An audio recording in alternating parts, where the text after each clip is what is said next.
Hello बच्चों, कैसे हैं आप लोग। उम्मीद करता हूं आप सब लोग अच्छे होंगे और आप सबकी पढ़ाई भी अच्छी चल रही होगी। आज की वीडियो में हम लोग बिहार बोर्ड क्लास 7 की मैथ की बुक से जो एक्सरसाइज 4.3 है, इसका जो बचा हुआ प्रश्न जितने भी हैं उन सभी हम लोग प्रश्नों को सॉल्व करेंगे। ठीक है। पिछली वीडियो में मैंने पहले और दूसरे प्रश्न को हल कर दिया था। अगर आपने नहीं देखा है तो आई बटन में और डिस्क्रिप्शन बॉक्स में मैंने उसका लिंक दे दिया है। आप कहीं पर भी क्लिक करके उस वीडियो को देख लें ताकि आपको जो इसके बेसिक कॉन्सेप्ट हैं उसके बारे में पता चल जाए। ठीक है, ताकि जो भी आगे के प्रॉब्लम मैं समझाऊंगा आपको वो ईजिली आपको समझ में आ जाए। ठीक है, तो पहला जो क्वेश्चन दिया गया था उसको हम लोगों ने अच्छे से कर लिया था और सेकेंड को मैंने करके भी दिखाया था। ठीक है, यानी कि यहाँ पर जो इसमें कह रहा है कि दंड आलेख बनाने के लिए, तो मैंने यहाँ पर आपके सामने वीडियो में ही दंड आलेख बनाया भी था। ठीक है, लेकिन मैंने उस वीडियो में कह दिया था कि अगर बहुत सारे बच्चे अगर चाहेंगे या बहुत सारे कमेंट्स अगर आएंगे, ठीक है, तो ही मैं आगे की जो वीडियो ये होंगे प्रश्न होंगे उनकी जो आलेख होंगी उनको मैं वीडियो में कंस्ट्रक्ट करके दिखाऊंगा। ठीक है, चूँकि यहाँ पर मैंने देखा कि बच्चों ने कोई भी ऐसा कमेंट नहीं किया। ठीक है, मुझे लगा कि सब बच्चों को समझ में आ गया कि कैसे हम लोग कंस्ट्रक्ट करेंगे। ठीक है, कैसे हम लोग ड्रॉ करते हैं ग्राफ को पेपर पर। ठीक है, ग्राफ पेपर पर। तो यहाँ पर जो थर्ड प्रॉब्लम है कि एक विद्यार्थी के प्रथम सत्र और द्वितीय सत्र का प्रदर्शन दिया हुआ है। ठीक है, 100 में से, ओके, यानी कि 100 में से कितना कितना मार्क्स बच्चे लेके आए हैं वो मार्क्स यहाँ पर दिया गया है। ठीक है, कह रहा है कि इन आंकड़ों का एक दोहरा यानी कि डबल दंड आलेख खींचिए। दंड आलेख मतलब बार ग्राफ आपको खींचना है। ठीक है, यानी कि यहाँ पर आपको डबल बार ग्राफ जो दोहरा दंड आलेख है वो खींचना है और दिए गए प्रश्नों के उत्तर दीजिए और खींचने के बाद आपको इन प्रश्नों का आंसर करना है, उत्तर देना है। ठीक है, तो यहाँ पर मैंने आपको पहले ही बता दिया था कि जब भी हम लोग एक ग्राफ बनाते हैं तो सबसे पहले हम लोग एक सूटेबल स्केल चूज़ करते हैं ना।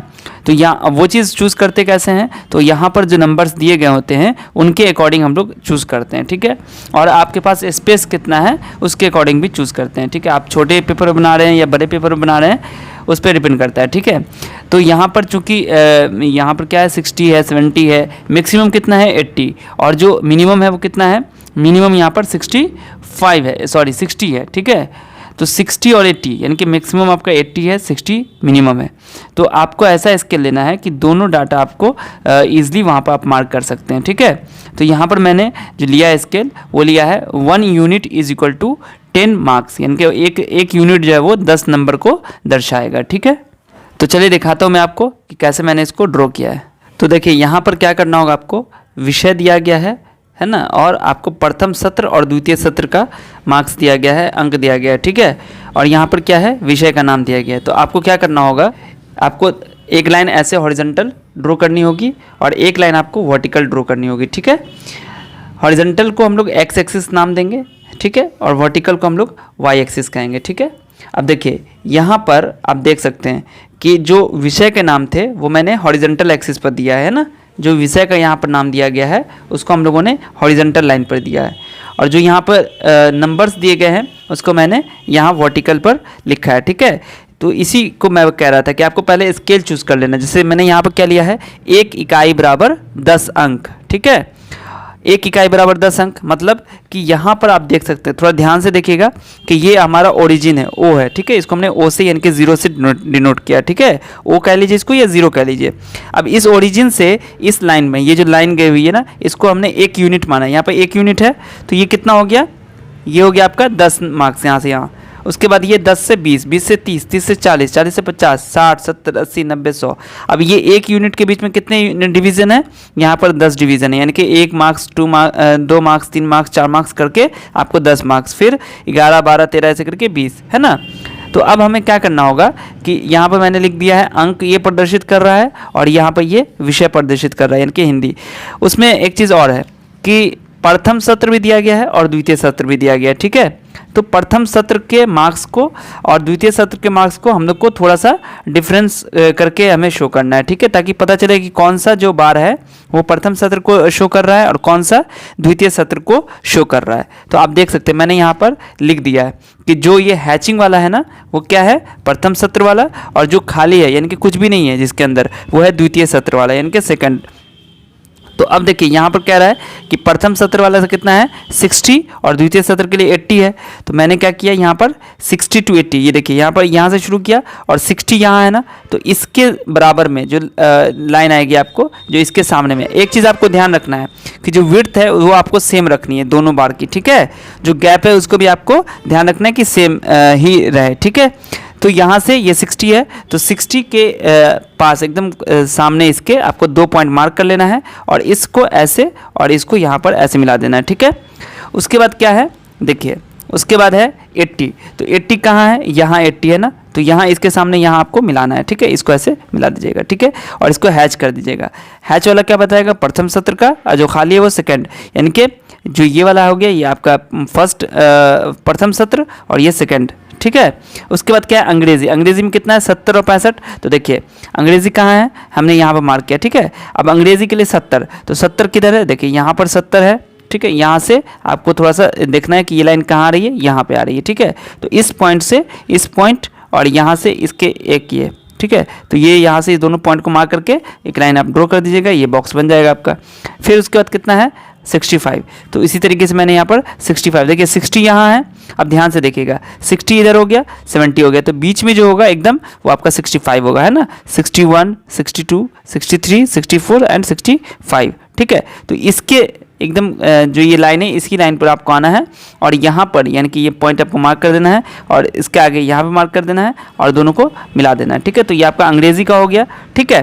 सेम उसके बाद गणित, तो गणित में कितना है 80 और 95। तो 80 फिर से देखिए कहाँ है, यहाँ 80 है ना, तो यहाँ पर पॉइंट मार्क करेंगे और यहाँ पर पॉइंट मार्क करेंगे और उसको हम लोग मिला देंगे यहाँ गणित वाले में, ठीक है। इधर भी हम लोग इसको मिला देंगे। उसका सेम 95 है ना, 95 किसके लिए है, द्वितीय सत्र के लिए, तो द्वितीय सत्र का खींच लिया। उसके बाद फिर सामाजिक विज्ञान का ड्रॉ किया, है ना, और जो ये वाला पार्ट था इसको हमने ये कर दिया है, ठीक है, हैच कर दिया है। तो इस तरीके से जो आपका ग्राफ था वो मैंने बना दिया है, ठीक है। अगर आपको कहीं भी इसमें समझने में दिक्कत है तो आप वीडियो को रिवाइंड करके देखिए, या नहीं तो आप पिछली वीडियो में आपने अगर नहीं देखा है तो उसको भी देखिए, मैंने उसको करके दिखाया है कैसे कैसे हम लोग पॉइंट लेंगे, कहाँ कहाँ पर क्या करेंगे, उसको मैंने करके दिखाया है, ठीक है। तो अगर आप चाहते हैं तो इसका स्क्रीनशॉट भी ले सकते हैं, ठीक है, आपको बनाने में ग्राफ बनाने में आसानी होगी, ठीक है। चलिए अब इसका जो क्वेश्चन सब है उसको देखते हैं। क्या कहता है क्वेश्चन कि विद्यार्थी ने अपने किस विषय में सबसे अधिक सुधार किया। तो देखिए सबसे पहले यहाँ पर क्वेश्चन देखिए और उसके बाद आंसर कीजिए इसका। देखिए क्वेश्चन है विद्यार्थी ने अपने किस विषय में सबसे अधिक सुधार किया है, ठीक है। तो अब इसको ग्राफ को देखिए, देखिए सबसे अधिक किस में सुधार किया है, तो पहले एग्जाम में यानी कि पहले प्रथम सत्र में ये है और सेकंड में ये है, तो जिसमें ज़्यादा होगा, जिसका बार पहला वाला जो प्रथम सत्र का होगा यानी कि जो हैचिंग बार होगा उससे काफ़ी बड़ा ये वाला बार अगर होगा देन आप कह सकते हैं कि इसमें सुधार किया इसने, ठीक है। देखिए यहाँ पर क्या है कि ये और ये इस दोनों का गैप देख रहे हैं आप कि ये इतना है और ये इतना है, आप घटा के देख सकते हैं 80 और 60 यानी कि 20 का गैप है। बाकी में आप देख सकते हैं कि कम कम गैप है, ठीक है ना। यहाँ पर भी आप देख सकते हैं कम है, यहाँ भी कम है, यहाँ भी कम है।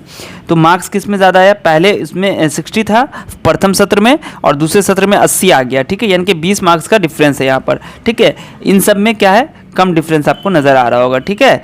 तो यानी कि इसमें क्वेश्चन ही पूछा जा रहा था आपसे, क्या पूछा जा रहा था कि सबसे ज़्यादा यानी कि विद्यार्थी ने अपने किस विषय में सबसे अधिक सुधार किया है, ठीक है। तो ये आपका हो जाएगा इसका आंसर कौन सा है, हिंदी, ठीक है। तो यहाँ पर आप उत्तर में लिख दीजिएगा, उत्तर में लिखिएगा हिंदी, ठीक है, हिंदी, ओके। चलिए उसके बाद सेकंड क्वेश्चन क्या है, सबसे कम सुधार किस विषय में हुआ। देखिए सबसे कम सुधार, तो सबसे जो छोटा डिफरेंस होगा उसको आपको ये करते हैं। देखिए यहाँ पर जो ये था उससे थोड़ा सा ज़्यादा ये हो गया है ना, यानी कि सामाजिक विज्ञान, ठीक है। तो इसमें आंसर आप लिख दीजिएगा सामाजिक विज्ञान, सामाजिक विज्ञान, ओके।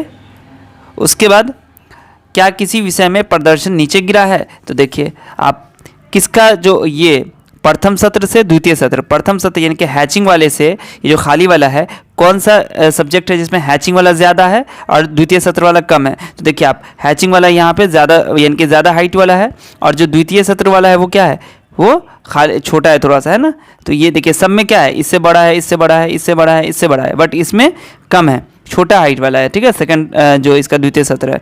तो इसका मतलब है कि अंग्रेजी विषय में प्रदर्शन क्या हुआ है कि नीचे गिरा है। तो यहाँ पर लिख दीजिएगा अंग्रेजी, ठीक है। इसका उत्तर क्या हो जाएगा, उत्तर लिख दीजिएगा अंग्रेजी, अंग्रेजी विषय में।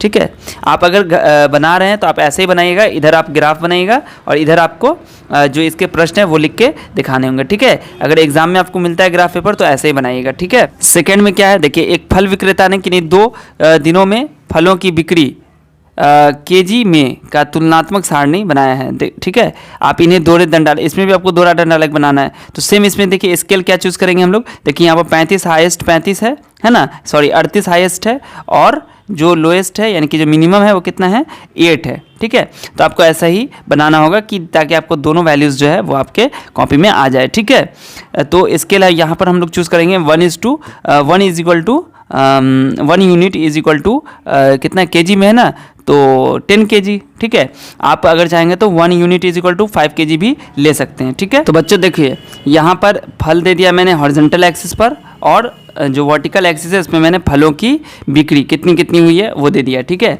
अब ये 2 बार यहाँ पर फिर है हैचिंग और खाली, तो हैचिंग वाला दर्शाता है कि सोमवार को कितनी बिक्री हुई और खाली वाला जो है वो दर्शाता है मंगलवार को कितनी बिक्री हुई है। ठीक है, तो सोमवार को कितनी हुई है 35 और जो आम की बिक्री हुई है सोमवार के दिन 35 हुई है, तो 35 हमने ले लिया और जो मंगलवार को हुई है 26, तो 26 यहाँ से लेके मिला दिया। ठीक है, सेब का ऐसे ही मैंने किया है 29 और 34, ये थोड़ा सा अप हो गया। ठीक है, उसके बाद संतरे की जो सोमवार के दिन है वो है 12 और मंगलवार के दिन कितनी है 8। उसके बाद फिर ये पपीता जो सोमवार के दिन कितना है 20 और 25 मंगलवार को। ठीक है, सोमवार को केला कितना है 18 और जो मंगलवार को वो कितना है ये आपका हो गया 16। उसका तरबूज है तो तरबूज कितना है 38 और मंगलवार को है 35। ठीक है, देखिए यहाँ पर से बस आपको देखना है वैल्यूज़ को और उसके अकॉर्डिंग मिला देना है। ठीक है, उसके बाद देखिए चूंकि यहाँ पर मैंने क्या कहा आपको कि 1 इकाई बराबर हमने 10 kg ले लिया, आप 5 kg भी लेके बना सकते हैं। सपोज दैट यहाँ पर आप 5 लिखते हैं 10 5 10 15 20 25, यानी कि जो इसके छोटे वाले डिवीज़न है 2 को आप 1 समझते हैं ना, जैसे यहाँ पर 5 हो गया ये 10 हो गया, यानी कि इसमें बीच में कितना होता है 10 डिवीज़न होता है और आप 2 को 1 मानिएगा, यानी कि 2 डिवीज़न जो इसका स्मॉल डिवीज़न है 2 इसको आप 1 मानते हैं, फिर 2 डिवीज़न उसको 4 डिवीज़न होता है उसको आप 2 मानते, फिर 6 डिवीज़न को आप 3 मानते हैं ना। इसी तरीके से आपको कैलकुलेशन करना था इसका। वैसे मैंने इस पर 1 इकाई आप ऐसे भी बना सकते हैं। ठीक है, तो ये जब हमारा ग्राफ बन जाएगा, अब यहाँ पर जो क्वेश्चन है उसको देखिए। क्वेश्चन में क्या कह रहा है कि कौन सा फल अधिक लोकप्रिय है, तो देखिए कौन सा फल अधिक लोकप्रिय होगा जो मैक्सिमम बिक रहा होगा दोनों दिन। ठीक है, तो आप देखिए यहाँ पर ध्यान दीजिएगा तो आपको समझ में आ जाएगा। आप वैल्यूज़ को देख के भी बता सकते हैं, बट यहाँ पर आप देखिए सबसे ऊपर में कौन है, सबसे ऊपर में आपका ये तरबूज है ना। तरबूज क्या है सबसे ज़्यादा है, कितना है तरबूज, तरबूज जो बिक रहा है मंडे को वो कितना बिक रहा है 38 kg बिक रहा है और ट्यूसडे को कितना बिक रहा है तो वो 35 kg बिक रहा है, जबकि आम जो है वो 35 मैक्सिमम आम जो है वो 35 बिका है, उसके बाद कम है ना। तो ये आपका ज़्यादा पॉपुलर हो गया, ज़्यादा पसंदीदा हो गया, ज़्यादा लोगों को पसंद आ रहा है। ठीक है, यानी कि लोकप्रिय हो गया। ठीक है, तो यहाँ पर आप लिख लीजिएगा तरबूज, उत्तर में आप क्या लिख दीजिएगा तरबूज। ठीक है, उसके बाद सेकंड क्वेश्चन क्या है, इस दंड आलेख से आप क्या निष्कर्ष निकालते हैं। क्या निष्कर्ष निकालते हैं, देखिए इससे आप क्या निष्कर्ष निकालते हैं कि जो फलों की जो बिक्री है उसमें सिर्फ और सिर्फ पपीता और सेब ऐसा है जिसकी बिक्री बढ़ी है ना, बाकी सबकी बिक्री कम हुई है। दूसरा निष्कर्ष ये है कि तरबूज को लोगों ने सबसे ज़्यादा पसंद किया है और तीसरा निष्कर्ष ये निकाल सकते हैं कि संतरा को कम लोगों ने पसंद किया क्योंकि संतरे की बिक्री जो है वो बहुत कम हुई है। ठीक है, यानी कि जो आप देख रहे हैं यहाँ पर कि मंगलवार को भी कम है और सोमवार को तो कम है ही है, यानी कि सोमवार और मंगलवार दोनों को कम है ना। तो इससे हम ये निष्कर्ष निकालते हैं कि सबसे ज़्यादा लोगों ने तरबूज को पसंद किया है, उससे कम लोगों ने आम को। ठीक है, और उसके बाद सेब है ना। तो इस तरीके से आप देखिए कि हमें बहुत सारी चीज़ें इससे पता चल रही है कि कौन कितने आम और सेब जो है दोनों या फिर संतरे जितने फल हैं 2 दिनों में कितने बिके हैं, आप जोड़ के पता कर सकते हैं कि कितना कितना सब बिका है। ठीक है, और इससे ये भी पता चल रहा है कि किसको सबसे ज़्यादा लोगों ने पसंद किया है, सबसे कम किस फल को लोगों ने पसंद किया है। अब यहाँ पर जो दूसरा क्वेश्चन है वो है इस दंड आलेख से आप क्या निष्कर्ष निकालते हैं। ठीक है, तो इसको आप गौर से देखिए, इस दंड आलेख को आप गौर से देखिए, गौर से देखिएगा तो आपको पता चलेगा कि बहुत सारी चीज़ें इसके अंदर छुपी हुई हैं और बहुत सारा निष्कर्ष आप निकाल सकते हैं। सबसे पहला निष्कर्ष तो जो पहला क्वेश्चन था कि भाई तरबूज को सबसे ज़्यादा लोगों ने पसंद किया है। ठीक है, पहला निष्कर्ष तो ये हो गया। दूसरी चीज़ आप देख सकते हैं कि मंगलवार को जहाँ पर भी आप देखेंगे मंगलवार को जो बिक्री हो रही है फल की वो हर फल की आम की हो या सेब की हो या संतरे की, सिर्फ सेब को छोड़ दीजिएगा, बाकी और ये पपीता को, ठीक है। तो आप देखेंगे कि सेब पपीता जो है इसको छोड़ने के बाद जितने भी फल हैं वो मंगलवार को क्या है, कम बिक्री हो रही है, ठीक है। उन फलों की सोमवार के कंपैरिजन में छोटी है, हाइट क्या है, छोटी है, यानी कि कम बिक्री हुई है। तो इसका मतलब कि हम ये निष्कर्ष निकाल सकते हैं कि तरबूज सबसे पसंदीदा या फिर सबसे लोकप्रिय फल है और सोमवार को बिक्री ज़्यादा होती है, ठीक है। सोमवार को बिक्री ज़्यादा हो रही है, ये दो चीज़ निकाल सकते हैं आप निष्कर्ष, ठीक है। और सबसे जो लोकप्रिय यानी कि जो सबसे कम लोकप्रिय है वो संतरा है, ये भी आप निष्कर्ष निकाल सकते हैं, क्योंकि संतरे की जो बिक्री है वो मंगलवार को और सोमवार मंगलवार दोनों दिन कम हो रही है। तो आप तीनों लाइन लिख सकते हैं इसके अंदर, ठीक है। उसके बाद है 5वां, एक कॉलोनी में लगातार 2 वर्षों में विभिन्न मदों पर खर्च निम्नलिखित है, ठीक है। ये खर्च दिया गया है, मद है यानी कि कौन कौन से मकसद में, जैसे जल आपूर्ति, चिकित्सा, सुरक्षा, है ना, रोड, विद्युत, है ना। और यहाँ पर 2008 में कितना खर्च हुआ, 2009 में कितना खर्च हुआ, 1000 रुपये में, यानी कि 25,000, 30,000, 50,000, 40,000, 35,000, है ना, 30,000, 35,000, 17,000, 29,000, 20,000 और 35,000। तो चलिए इसको भी देखते हैं कैसे बनाया मैंने। यहाँ पर देखिए 5वां जो क्वेश्चन है उसका कैसे बनाएंगे। यहाँ पर ये जल आपूर्ति, ये मद हो गया, यानी कि ये जो हॉरिजॉन्टल एक्सिस है इसको हमने क्या किया है, मद यानी कि जो मकसद है उसके लिए मैंने इस्तेमाल किया है।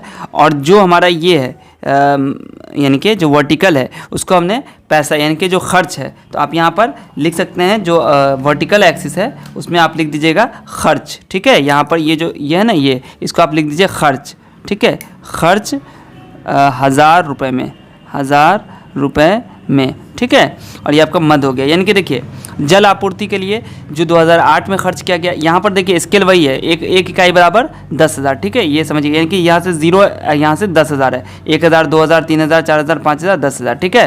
तो यहाँ पर जो जल आपूर्ति है, जल आपूर्ति के लिए जो 2008 में खर्च किया जा रहा है वो है 25,000। तो यहाँ पर 20 और 5 25 है, तो 25 के सामने यहाँ पर पॉइंट मार्क करके इसको ड्रॉ कर लीजिएगा, ठीक है। 30 के जो 2009 में 30,000 है ना, तो 30,000 के लिए यहाँ पर पॉइंट मार्क कीजिएगा और इसको मिला दीजिएगा, ठीक है। और इस वाले पार्ट को यानी कि 2008 वाले को हमने हैचिंग से शो किया ना, तो हैच कर दीजिएगा, ठीक है।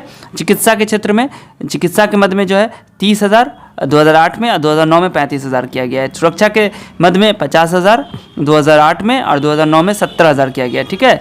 उसके बाद जो आपका रोड है, रोड के लिए कितना खर्च किया गया है, रोड के लिए 2008 में 40,000 और 2009 में 20,000 खर्च किया गया। और विद्युत के लिए देखिए 35,000 इसमें, 35,000 इसमें, ठीक है। तो इस तरीके से हम लोग जो ग्राफ बनाएंगे। और जो दूसरा इसका क्वेश्चन आंसर है, देखिए क्वेश्चन में क्या है कि किस मद में पिछले वर्ष की अपेक्षा सबसे अधिक खर्च किया गया।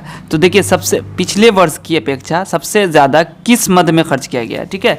तो आप देखिए कि 2008 से जब 2009 में खर्च किया जाए, 2008 का जो बार है किस मद में 2008 का बार छोटा है, 2009 का बार 2009 वाला बार जो है वो बड़ा है। तो आप देख सकते हैं कि सुरक्षा में क्या है कि यहाँ पर तो थोड़ा सा डिफरेंस है, यहाँ भी थोड़ा सा डिफरेंस है, यहाँ पर तो घट ही गया है और यहाँ पर बराबर है। बट अब देख रहे हैं सुरक्षा में 2008 में कुछ था खर्च, लेकिन 2009 में देखिए कितना ज़्यादा हाइट हो गया। यानी कि ये जो हाइट इस दर्शाता ये है कि 2008 में जो खर्च हुआ था उससे कहीं ज़्यादा और बहुत ज़्यादा 2009 में खर्च किया गया है सुरक्षा के मद में, ठीक है। यानी कि हमारा जो आंसर हो जाएगा वो यहाँ पर लिख लीजिएगा सुरक्षा। यानी कि पूछा जा रहा है ना कि किस मद में पिछले वर्ष की अपेक्षा सबसे अधिक खर्च किया गया, तो यहाँ पर उत्तर में लिख दीजिएगा सुरक्षा, ठीक है। चलिए उसके बाद जो अगला क्वेश्चन है, किस मद में दोनों वर्ष में बराबर खर्च हुए। आपने देखा कि कौन सा बार है जो दोनों साल बराबर है। देखिए ये दोनों बराबर बार है ना, यानी कि दोनों जो यहाँ पे मैंने खींचा है दंड, ये क्या है, दोनों आयत बराबर लंबाई की है। इसका मतलब विद्युत के क्षेत्र में क्या है कि दोनों वर्ष बराबर खर्च किया गया, ठीक है। तो यहाँ पर लिख लीजिएगा विद्युत, ठीक है। उसके बाद है 2008 में विद्युत और रोड पर कुल कितना खर्च हुआ है। तो 2008 में कुल कितना खर्च हुआ, तो आप सिंपली इसको जोड़ दीजिए विद्युत और रोड पर। तो विद्युत के लिए कितना 2008 का पूछा जा रहा है ना, तो विद्युत के लिए 35 है ना, और रोड के लिए कितना है, रोड के लिए आपका है यहाँ पर 40। तो 35 और 40 को जोड़ दीजिए, कितना होगा, यहाँ पर देखिए 35 + 40, यानी कि यहाँ पर इसको आप 1000 कर दीजिए, 35 तो यह 75, यानी कि आप लिख सकते हैं जो इसका आंसर होगा 75,000, ठीक है। 75,000 खर्च किया गया, ठीक है। 2008 में विद्युत और रोड पर कितना खर्च हुआ, 75,000 खर्च हुआ, ठीक है। किस वर्ष का खर्च अधिक रहा, तो देखिए किस वर्ष का, तो 2008 का खर्च अधिक रहा या 2009 का। तो आप देख सकते हैं कि यहाँ पर जो 2008 का खर्च है वो क्या है, जितने भी 2008 के खर्च हैं आप उसको जोड़ के देखिए, और जो 2009 का टोटल खर्च है उसको जोड़ के देखिए, और आपको पता चल जाएगा कि दोनों में कौन ज़्यादा है। आप अगर बार को देखेंगे तो आपको कुछ आइडिया लग जाएगा। ठीक है, देखिए यहाँ पर ये जो सबसे ज़्यादा है ये इसमें हमें लग रहा है कि 2009 में है, क्योंकि देखिए 2009 में कितना है, यहाँ पर आप काउंट भी कर सकते हैं, 30, 35, 65, 65, 70, 135, 135, 20, 155, 155 और 35, 190 हो गया। ठीक है, 190,000। ठीक है, अब 2008 का देखिए, तो 2008 में कितना है, 25, 25, 30, 55, 55, 50, 105, 105, 40, 195, सॉरी 105, 40, 145 हो गया, और 145 और 30 कितना हो गया, 35, 180 हो गया। तो देख लिया कि 2009 में ज़्यादा है। ठीक है, आप बाढ़ की ऊंचाई से भी पता कर सकते हैं। ठीक है, तो यहाँ पर आप लिख लीजिएगा कि किस वर्ष का दिख रहा है, तो 2009 का दिख रहा है। ठीक है, चलिए, तो ये प्रश्न भी हमारा सॉल्व हो गया। अब जो आपका ये क्वेश्चन है छठा, इस अध्याय में प्रारंभ में दिए हुए विभिन्न नगरों के न्यूनतम और अधिकतम तापमानों के आंकड़ों, यानी कि जो सारणी 4.1 दिया गया है आपको लेना है, इन आंकड़ों का एक दोहरा दंडालेख खींचकर निम्नलिखित प्रश्नों का उत्तर देना है। ठीक है, तो देखिए यहाँ पर मेनली क्या कह रहा है आपको कि जो 4.1 है उसको आपको देखना है, और उसको आपको उसके अकॉर्डिंग आपको दंड आरेख जो बनाना है। ठीक है, इस क्या कह रहा है, इस अध्याय के, तो अध्याय कहाँ है आपका शुरू, आप उसको खोलिए। ठीक है, देखिए अध्याय आपका यहाँ शुरू है और सारणी 4.1 यहाँ मौजूद है। ठीक है, तो इसी का आपको क्या करना है, दोहरा दंडालेख बनाना है। ठीक है, देखिए मैंने जितना भी 1 से लेके जो 5 तक क्वेश्चन है वो मैंने ग्राफ पेपर बनाया है। इसको मैं आपको एकदम जो अगर मान लीजिए आपके पास ग्राफ कॉपी नहीं है देन आप कैसे बनाएंगे, आप वैसे बना सकते हैं, बिना ग्राफ कॉपी भी के बना सकते हैं, और ग्राफ पेपर आप लेके 10, 15, 20 रुपये में आपको कॉपी देती है, आप उस पर भी बना सकते हैं। ठीक है, अगर सपोज दैट आपको एग्जाम में कॉपी नहीं मिलती है तब आप कैसे बनाएंगे, तो इसको मैं वैसे बना देता हूँ। देखिए छठा में क्या है कि आपको डाटा कहाँ से लेना है, यहाँ से लेना है। ठीक है, तो चलिए इसको बनाते हैं। देखिए सबसे पहले आपको देखना है, क्या देखना है कि भाई यहाँ पर क्या क्या चीज़ दिया गया है। ठीक है, देखिए यहाँ पर क्या है, सारणी में शहर का नाम दिया गया है, अधिकतम और न्यूनतम दिया गया है, और टेम्परेचर दिया गया है। ठीक है, तो आपको क्या करना होगा, सबसे पहले आपको जो हॉरिजॉन्टल एक्सिस और वर्टिकल एक्सिस आपको यहाँ पर ड्रॉ करना होगा। ठीक है, यहाँ पर क्या कीजिए, एक आप हॉरिजॉन्टल एक्सिस ड्रॉ कर लीजिए, सॉरी वर्टिकल एक्सिस, और यहाँ पर आपको क्या करना है, एक हॉरिजॉन्टल एक्सिस ड्रॉ कर लीजिए। ठीक है, और यहाँ पर आप नाम दीजिए O, इसको नाम रख दीजिए Y, और इधर नाम रख दीजिए आप X। ठीक है, उसके बाद आपको क्या करना है, यहाँ पर आपको शहर का नाम और इधर आपको टेम्परेचर लिख देना है। ठीक है, मैंने यहाँ पर नाम लिख दिया। अब इस एक्सिस पर यानी कि जो आपका Y एक्सिस है इसके ऊपर आपको क्या करना होगा कि जो टेम्परेचर है उसको लिखना होगा। तो आप ध्यान से अगर देखेंगे अपनी किताब में तो जो सारणी 4.1 दिया गया है उसमें मैक्सिमम जो टेम्परेचर है वो आपका दिया गया है 43 डिग्री सेल्सियस। ठीक है, और जो मिनिमम टेम्परेचर है वो 11 डिग्री सेल्सियस दिया गया है। ठीक है, इसका मतलब ये है कि आपको क्या करना होगा, सेम वैसे ही एक इकाई बराबर आपको 10 जो डिग्री है वो लेना होगा। ठीक है, तो यहाँ पर वैसे ही हम लोग कर रहे हैं। ठीक है, देखिए यहाँ पर यहाँ पर हम लेते हैं 10, इधर लेते हैं हम, यहाँ पर लेते हैं 20, इधर हम लेते हैं 30, यहाँ पर लेते हैं 40, और यहाँ पर लेते हैं 50। ठीक है, ऊपर आप ले लीजिए 60। ठीक है, उसके बाद मैंने क्या किया, यहाँ पर मैंने लिख दिया, इधर आप लिख सकते हैं, इधर इसमें लिख दीजिएगा कि तापमान। ठीक है, नगरों के तापमान। ठीक है, उसके बाद क्या करना होगा कि यहाँ पर पटना है, तो पटना का कितना है, अधिकतम 41 है और न्यूनतम 25 है। तो अधिकतम 41 मतलब आपको थोड़ा सा देखिए ये चीज़ हम बता रहे हैं, 40 to 50 में आपको 10 डिवीज़न करना पड़ेगा। ठीक है, नहीं तो आपको अपने अंदाज से यहाँ पर लेना होगा कि 41 सपोज दैट यहाँ पे आएगा। ठीक है, तो आपको क्या करना है कि एक लाइन यहाँ पर ऐसे ले लीजिएगा और इसको ऐसे मिला दीजिएगा। ठीक है, देखिए चूंकि हम फ्री हैंड कर रहे हैं, ठीक है, तो इसके लाइनिंग जो है आप उस पर बन जाएगा क्योंकि हम फ्री हैंड कर रहे हैं। ठीक है, आपको स्केल का इस्तेमाल करना है, एग्जाम में भी अगर आप बनाइएगा तो स्केल का इस्तेमाल कीजिएगा। ठीक है, और उसके बाद 25 है ना, तो 25 आपको यहाँ पे 25 आएगा इसके हाफ पे, तो यहाँ से एक लाइन ऐसे लेके और आपको ऐसे कर देना। ठीक है, और इसको आप हैच कर दीजिएगा ताकि आपको पता चल जाए कि ये आप किसके लिए कर रहे हैं। ठीक है, उसके बाद गया है, तो देखिए गया के लिए क्या हो जाएगा, आपको थोड़ा सा गैप बना के कीजिएगा इसमें।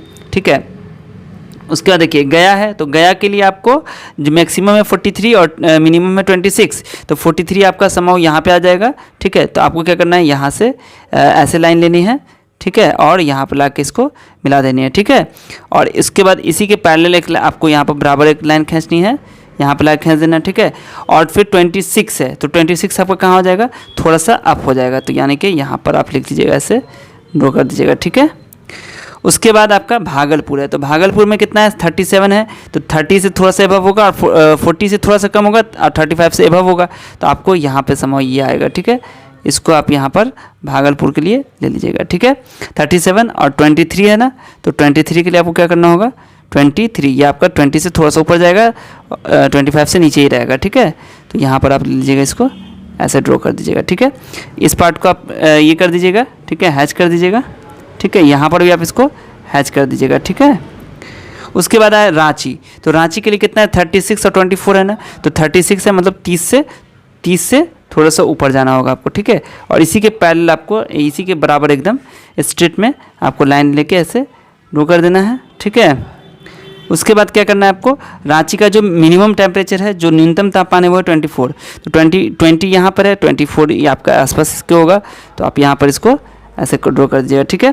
फिर दिल्ली का ऐसे ही ड्रॉ करना है, फिर मुंबई का, चेन्नई का, श्रीनगर का, ठीक है। अब यहाँ पर जो क्वेश्चन दिया गया है उसको अब हम लोग देखते हैं, ठीक है। तो क्वेश्चन में जो पहला क्वेश्चन दिया गया है, किस नगर का न्यूनतम और अधिकतम तापमान का अंतर सबसे अधिक है, तो आप देखेंगे कि जो गया है ना, गया का जो टेम्परेचर है, यहाँ पर देखेंगे इन दोनों का अंतर, तो इन दोनों का अंतर देखेंगे, इसका देखिए अधिकतम कितना है, 43 है ना, 43 है, और न्यूनतम कितना है, 26 है ना, यहाँ पर देखिए 26 है, तो 43 में से 26 घटाइए कितना आएगा, 17। आप देखेंगे कि सबसे जो न्यूनतम और अधिकतम तापमान का जो फर्क है वो इसी का सबसे ज़्यादा है ना।